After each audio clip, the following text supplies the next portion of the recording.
सुप्रभात बच्चों। Online class में आपका स्वागत है।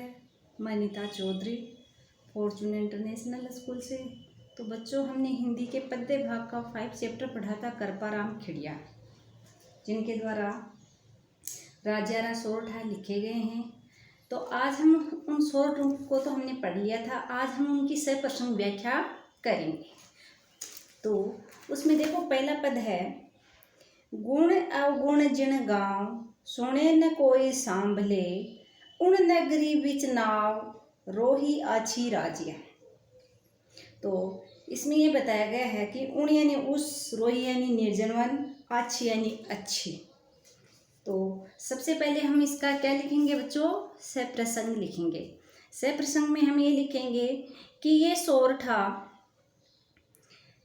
कवि कृपाराम खिड़िया द्वारा रचित सोरठों से लिया गया है। इसमें गुणहीन गांव या लोगों के मध्य न रहने के लिए कहा गया है। जहाँ व्यक्ति के गुणों की कदर नहीं होती है, वहाँ नहीं रहने के लिए कहा गया है। फिर इसके लिखेंगे हम व्याख्या। तो व्याख्या में क्या लिखेंगे? कवि कृपाराम खिड़िया कहते हैं कि हे राजिया। राजिया कौन था? सेवक था। उसको किस नाम से संबोधित किया है? राजिया के नाम से। तो सेवक को किस नाम से संबोधित किया गया है? राजिया के नाम से। तो कवि कृपाराम खिड़िया कहते हैं, हे राजिया, जिस स्थान पर या जिस गांव में कोई भी गुणों व अवगुणों का अंतर नहीं जानता है, गुण और अवगुण में अंतर नहीं जानता है और उनके अच्छे तथा बुरे प्रभाव के अनुरूप आचरण नहीं करता है, उस स्थान पर रहने की अपेक्षा निर्जन वन, निर्जन वन का मतलब होता है सुनसान जगह पे, निर्जन वन में रहना अच्छा है। अर्थात गुणों का सम्मान तथा अवगुणों का निरादर करने वाले लोगों के साथ रहना ही उचित है। यानी इसमें कृपाराम खिड़िया कहते हैं अपने सेवक से कि जिस स्थान पे या जिस गांव में गुण और अवगुणों में अंतर नहीं जाना जाता है, उनके अच्छे और बुरे आचरण के बारे में नहीं पता चलता है, उस स्थान या उस गांव में रहना अच्छा नहीं है। उससे अच्छा तो कहाँ है? निर्जन वन में रहना अच्छा माना गया है। अर्थात गुणों का सम्मान करने वाले और अवगुणों का निरादर करने वाले लोगों के साथ रहना ही उचित बताया गया। इसके बाद इसमें हम लिखेंगे विशेष। तो विशेष भी लिखेंगे, नीति सम्मत कथन द्वारा गुणाग्रही होने के लिए कहा गया है। यानी नीति के द्वारा व्यक्ति के गुण का आदर करने के लिए कहा गया है। सोरठा छंद की गति यति उचित मानी गई है।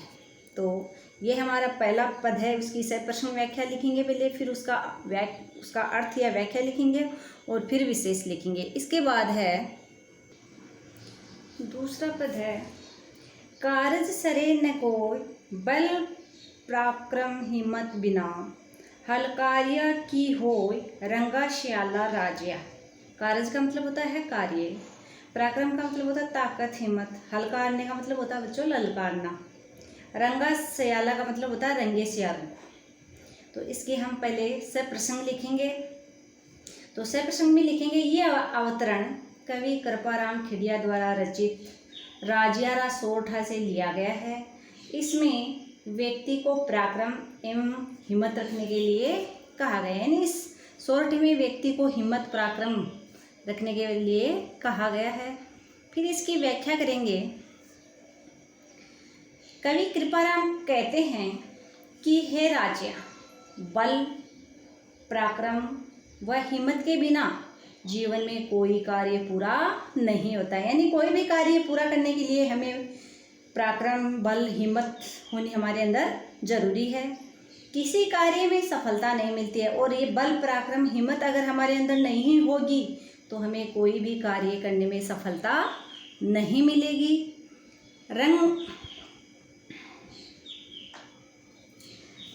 रंगे सियारों को ललकारने से, रंगे सियारों को ललकारने से क्या लाभ? अर्थात शक्तिहीन लोगों को ललकारने से कोई फायदा नहीं है।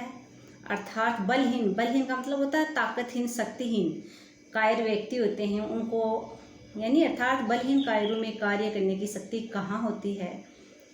तो इसमें ये बताया गया है कि कवि कृपाराम खिड़िया कहते हैं कि हे राजिया, बल पराक्रम हिम्मत के बिना हमारे जीवन में कोई भी कार्य पूरा नहीं होता है, किसी भी कार्य में हमें सफलता नहीं मिलती है।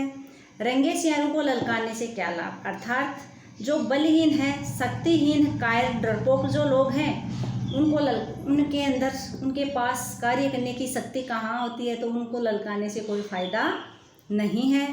फिर हम इसका विशेष लिखेंगे। विशेष में लिखेंगे रंगा सियार होना, ये एक क्या है बच्चों, मुहावरा है। और रंगा सियार होना मुहावरे का प्रयोग हिम्मत व पराक्रम का महत्व व्यंजित हुआ, अर्थात शक्तिहीन को ललकारने से कोई फायदा नहीं बताया गया है। राजस्थानी शब्दावली एवं सोरठा छंद इसमें प्रयुक्त हुआ है। इस पद में राजस्थानी भाषा का प्रयोग हुआ है और सोरठा छंद इसमें प्रयुक्त है। तो ये दूसरा पद था। इसमें व्यक्ति के कार्य करने के बारे में बताया गया है कि व्यक्ति को कोई भी काम करना है तो उसके अंदर बल पराक्रम ताकत हिम्मत ये होगी तो ही वो कार्य को आसानी से कर पाएगा और हर कार्य में उसको सफलता प्राप्त होगी। जिस व्यक्ति के पास बल पराक्रम हिम्मत नहीं है वो किसी भी कार्य में सफलता प्राप्त नहीं कर सकता है। तो बच्चों आज मैंने ये 2 पद हैं यानी सोरठे हैं, पहला और दूसरा, इसकी मैंने आपको 100% व्याख्या लिख के बताई है। आपको ये 100% व्याख्या दोनों सोरठों की फिर नोटबुक में भी करनी है, जैसे मैंने बताई है वैसे करनी है और इनको याद भी करना है। आगे के जो पद हैं उनकी व्याख्या अगले वीडियो में भेजूंगी। धन्यवाद।